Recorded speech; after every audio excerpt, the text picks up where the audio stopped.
ప్రియమైన దేవుని బిడ్డలారా, దయచేసి మీ పరిశుద్ధ బైబిల్ గ్రంథాన్ని తెరిచి ద్వితీయ ఉపదేశ కాండం 20వ అధ్యాయం మీ ఎదుట ఉంచుకోనండి. ద్వితీయ ఉపదేశ కాండం 20వ అధ్యాయం మీ ఎదుట ఉంచుకోనండి. దేవుడైన యెహోవా మోషే భక్తుని ద్వారా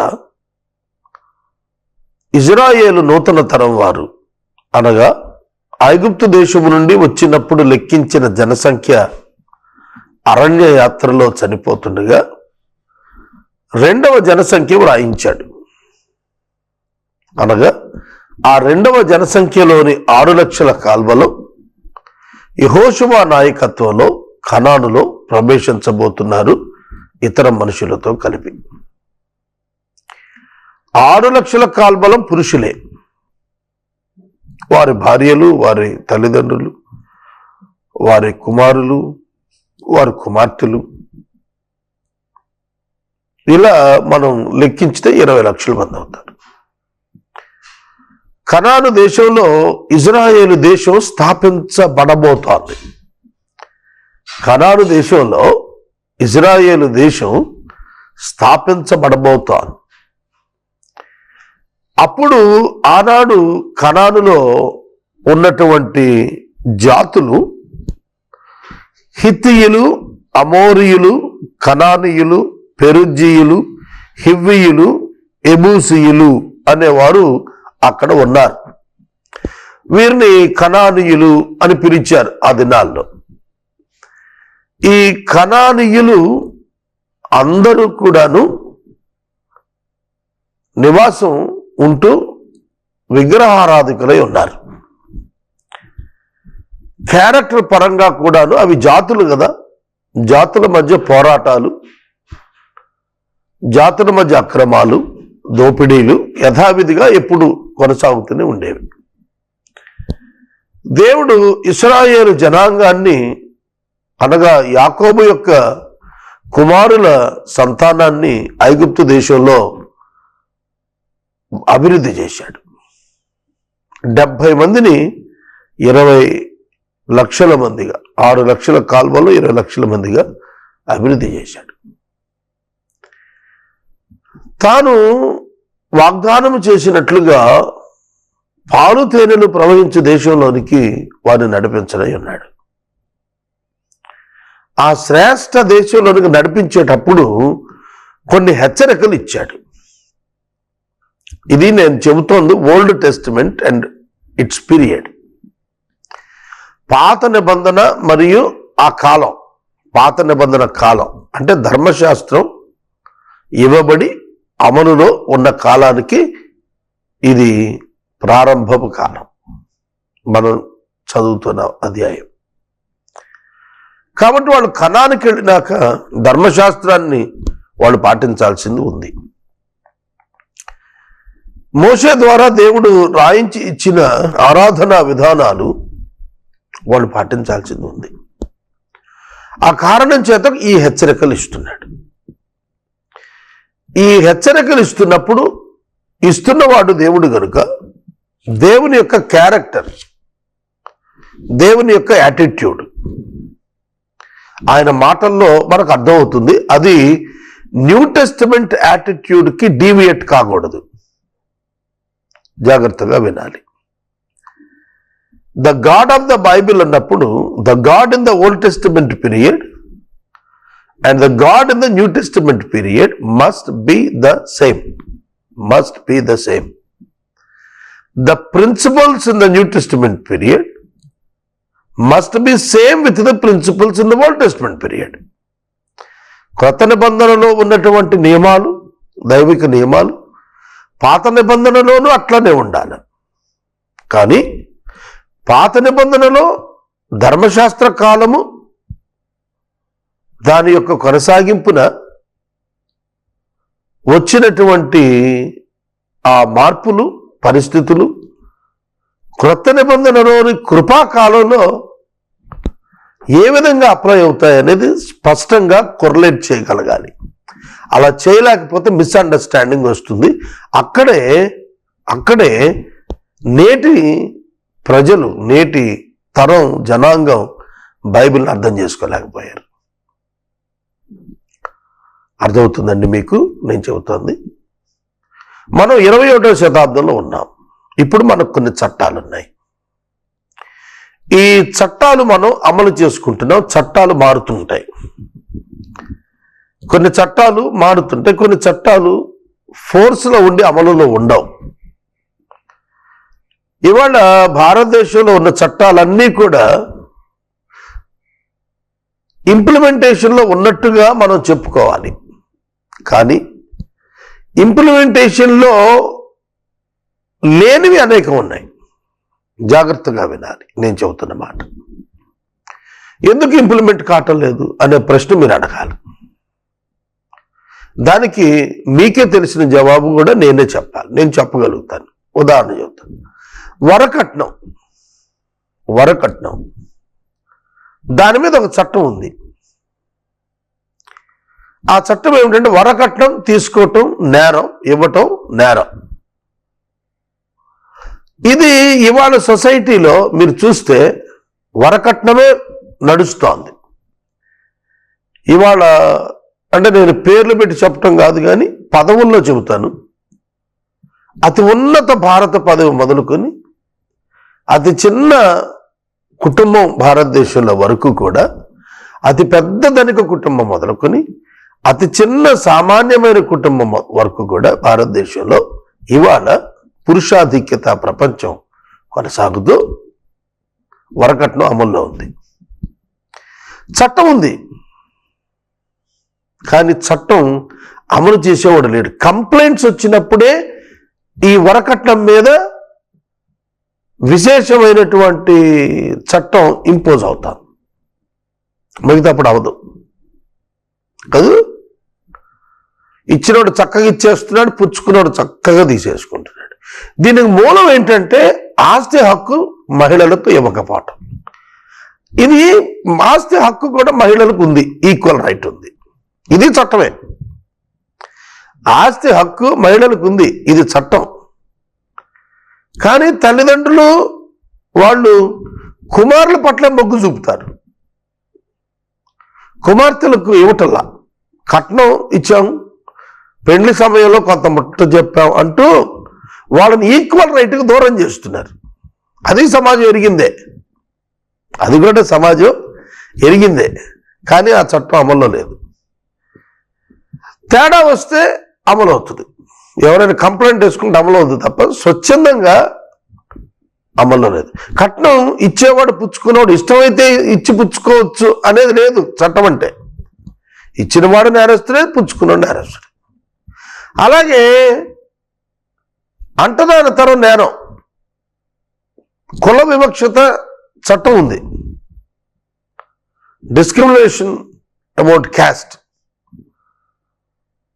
ఇవాళ అది కంటిన్యూ అవుతుంది. ఇవాళ స్టిల్ ఇట్ ఈస్ గోయింగ్. ఎవరు పట్టించుకోరు. ఈక్వల్ వేజెస్ మీద చట్టం ఉంది, ఎవరు పాటించడం.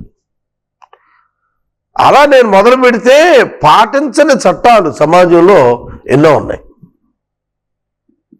అర్థమవుతుందా?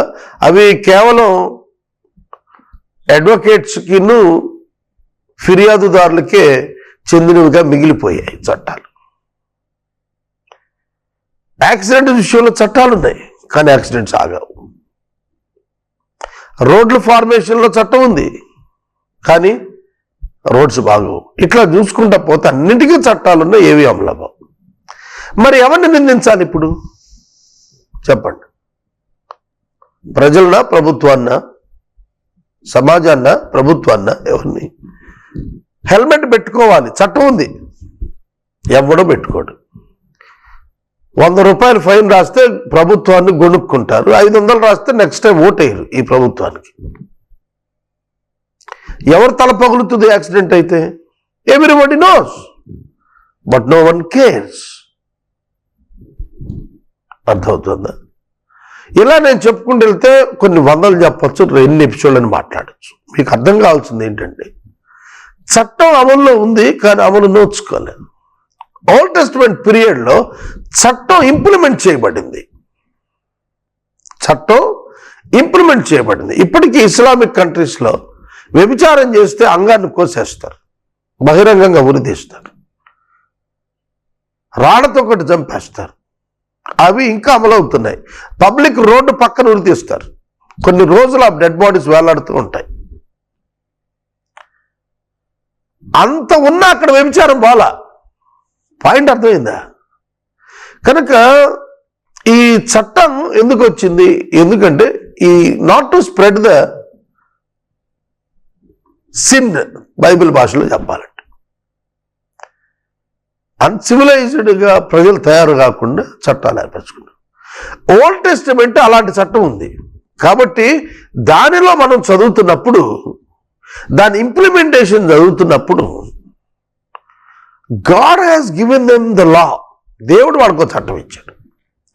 ఆ చట్టం ఏమిటి అని అనగా, నీవు ఆ దేశంలోకి వెళ్తున్నప్పుడు, ఆ దేశంలోనికి నువ్వు వెళుతున్నప్పుడు ఒక పురం మీదకి దాటాల్సి వస్తే వాళ్ళకు కబురు చేయండి. సమాధానం కొరకు కబురు చేయి, సమాధానం కొరకు కబురు చేయి. నీకు తిరిగి సమాధానం వచ్చిందనుకో, యుద్ధం చేయొద్దు. ఇక వాళ్ళతో కప్పం కట్టించుకో, డిక్లేర్ చేసుకో, ముందుకెడుపు. అలా కాకుండా సమాధానం వద్దు, మాకు యుద్ధం మంచిది అని గనక వాళ్ళు అనుకుని తగువకొస్తే వాళ్ళను ముట్టడి వేసేయండి.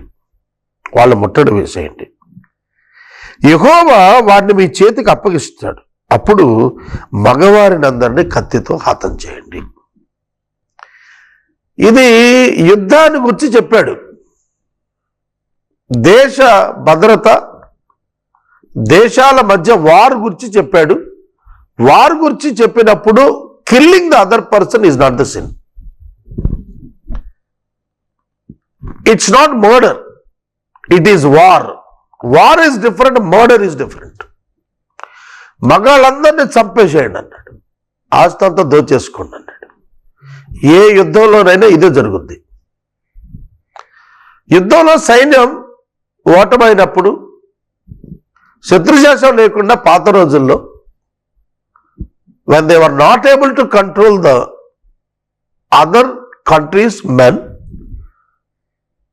they will kill them. వాళ్ళు చంపేస్తారు, చంపి స్త్రీలను ఆక్యుపై చేస్తారు. అలాగే ఆస్తిని దోచుకుంటారు, చెరబడతారు ఆ ప్రాంతాన్ని. అంటే ఆధిపత్యం పోరు. దేవుడు వాళ్ళని, ఆ దేశాన్ని దేవుని పిల్లల యొక్క స్వాస్థ్యాలుగా పంచుకోవటానికి ఆక్యుపై చేయిస్తున్నాడు ఆ దేశాన్ని. అప్పటికి ప్రజలు ఉన్నారు అక్కడ. మనం ఏం అర్థం చేసుకోవాలి ఇక్కడ దేవుణ్ణి? అసలు ఆ ప్రజలకు ఆ స్వాస్థ్యాలు ఎందుకు ఇవ్వాలా?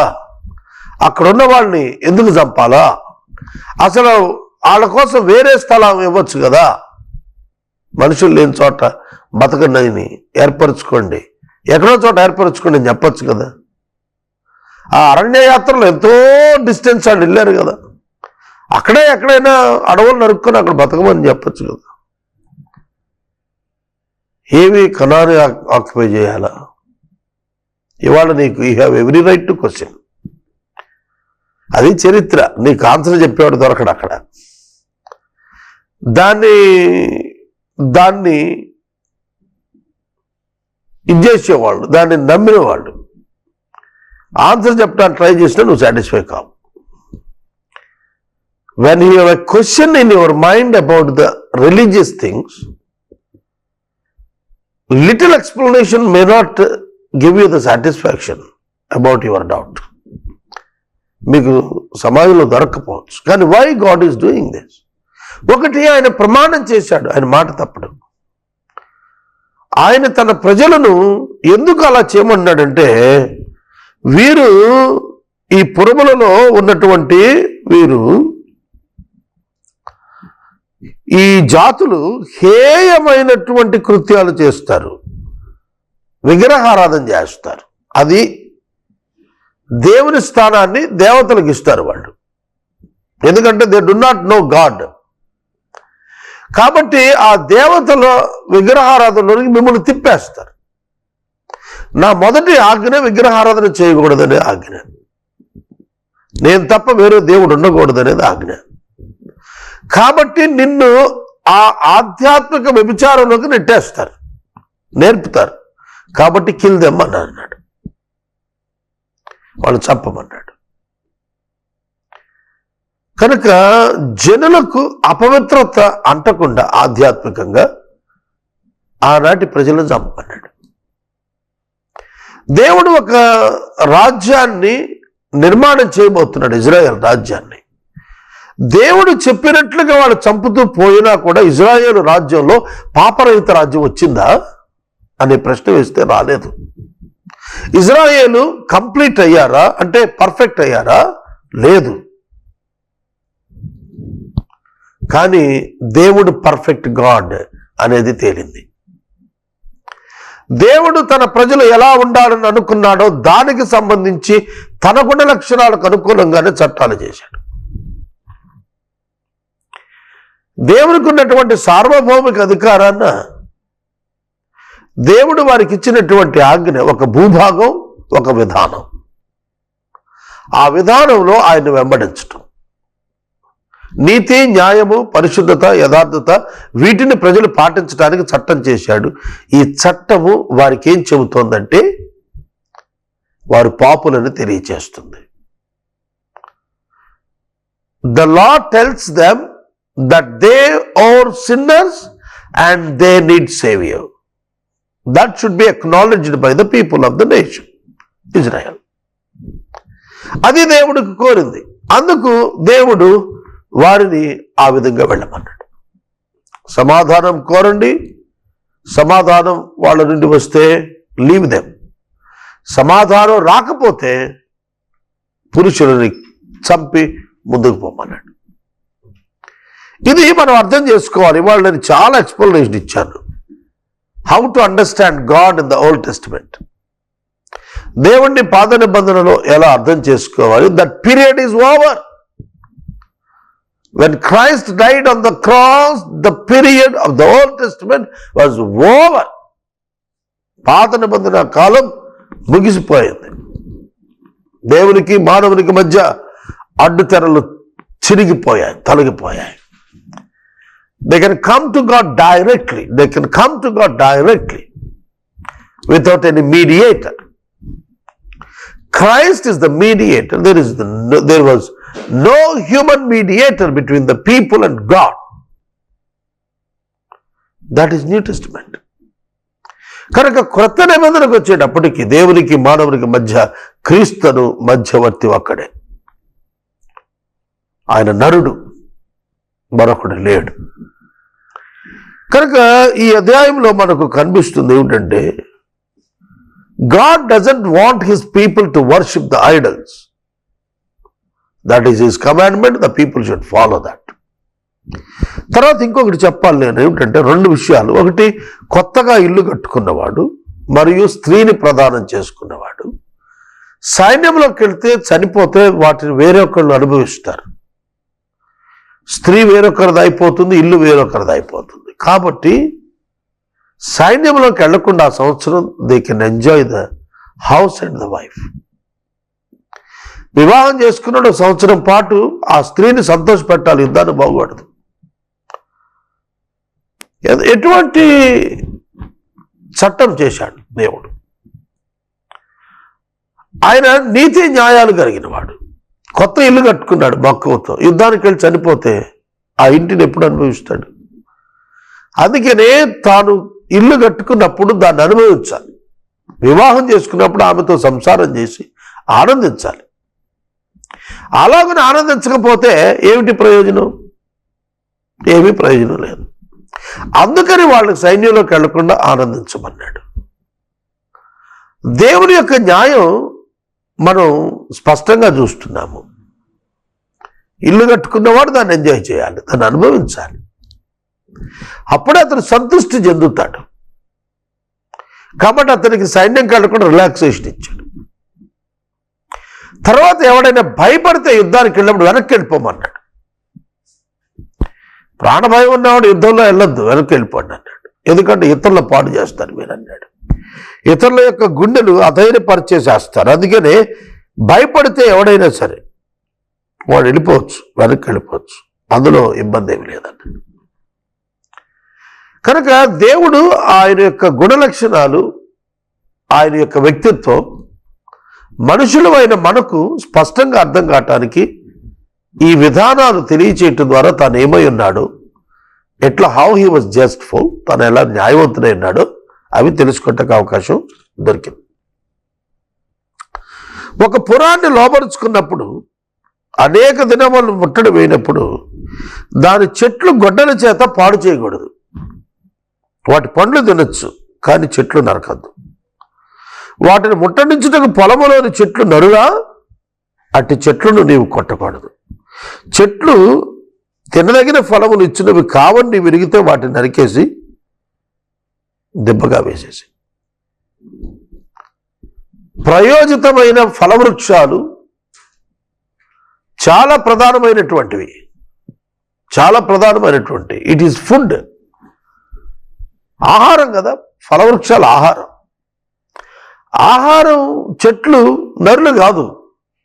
వాటికి యాటిట్యూడ్ లేదు, వాటికి పాపం చేయటానికి లేవు. వాటికి మనుషులు వేరు, మనుషులు పాపం చేస్తారు, చెట్లు ఏం పాపం చేస్తారు. కనుక చెట్లు నరికేయటం, ఫలవృక్షాలు నరికేయటం నిషిద్ధం. ఫలాలు అనుభవించండి, అంతేగాని చెట్లు నరకటం కాదు. చాలా చోట్ల మనుషులు పనికి వచ్చే చెట్లు నరికేసుకుంటారు, ఏవేవో కారణాల చేత. దుష్టమైనటువంటి అపవిత్రమైన ఆచారాల చేత మనుషులకు ప్రయోజనమైన వనరులను పాడు చేస్తుంటారు. మనుషులకు ఉపయుక్తమైన వనరులను పాడు చేస్తుంటారు. అట్లాంటివి దేవుడు ఎంకరేజ్ చేయడు. He condemns that. In his sight people are important. ఆయన దృష్టిలో ప్రజలు ముఖ్యం, ప్రజల జీవనం ముఖ్యం, ప్రజల ఆకలి తీర్చబట్టం ముఖ్యం. కనుక చెట్లు ఫలములను ఇవ్వనివి అనుకుంటే అప్పుడు నరికి అవుతారు, బాగానే పడ్డాడు. దానివల్ల ఏమిటి దేవుడు చెబుతోంది? ఫలవృక్షములు ఎదుగుటకు ఫలించుటకు చాలా కాలం పడుతుంది. దాన్ని నిర్వీర్యం చేసుకోకూడదు. కనుక పంట వారి చేతికి వస్తున్నట్టు పాడు చేసుకోకూడదు. అది ఆహారం, దాన్ని సద్వినియోగం చేసుకోవాలి. జ్ఞానం నేర్పిస్తున్నాడు దేవుడు అక్కడ, జీవన విధానం నేర్పిస్తున్నాడు, జీవన శైలి నియమిస్తున్నాడు. అదే చట్టం. ఇప్పుడు మనం 125-130 కోట్ల మంది భారతదేశంలో నివసిస్తున్నాం. మన పాపులేషన్కి 50% కూడా లేదు యునైటెడ్ స్టేట్స్ పాపులేషన్. కానీ భూభాగంలో మనకంటే చాలా రెట్లు ఎక్కువ. ఒక మాటలో చెప్పాలంటే మన భారతదేశం వెరీ స్మాల్ కంట్రీ. టెరిటరీలో చూస్తే అది ఖండం. అమెరికా దేశం ఒక ఖండంగా మనకు కనిపిస్తుంది. అది చాలా, మనం ఓవర్ పాపులేటెడ్, జనసాంద్రత ఎక్కువ మనకి అక్కడ ఉండదు.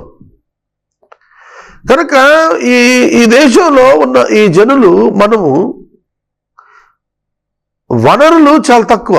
When we are comparing with other countries, వనరులు చాలా తక్కువ ఉంటాయి. ఆ వనరులు పాడు చేసుకుంటే ఎట్లా బ్రతుకుతాం మనం? కాబట్టి వనరులు ప్రజలవి, ప్రజలు వాటిని వినియోగించుకోవాలి, చట్టాలు లేకపోతే. అయితే ఏంటంటే ప్రజలు కూడా ఆ ఒప్పందాన్ని హృదయాలు ఇంకా కలిగి ఉన్నారు కనుక ఇవాళ ఇండియాలో అంతర్యుద్ధం రావట్లేదు, జాతుల అంతర్యుద్ధం రావట్లేదు. జాతుల మధ్య అంతర్యుద్ధం రావట్లేదు అంటే ప్రజలు శాంతి కాముకులు, మత పిచ్చగాళ్ళు కాదు. అందుకే మతాలన్నీ కూడా సామరస్యంగా బతకగలుగుతున్నాయి. నేను ముగిస్తున్నాను. ప్రియ స్నేహితులారా, God imposed a law on the people of Israel for their life and for their protection and for their development and for their spirituality. అది మనం అర్థం చేసుకోవాలి. కనుక దేవుడు చెప్పిన వాటిని వక్రీకరించడం కాదు, ప్రిన్సిపల్స్కి వెళ్ళి అర్థం చేసుకోవాలి.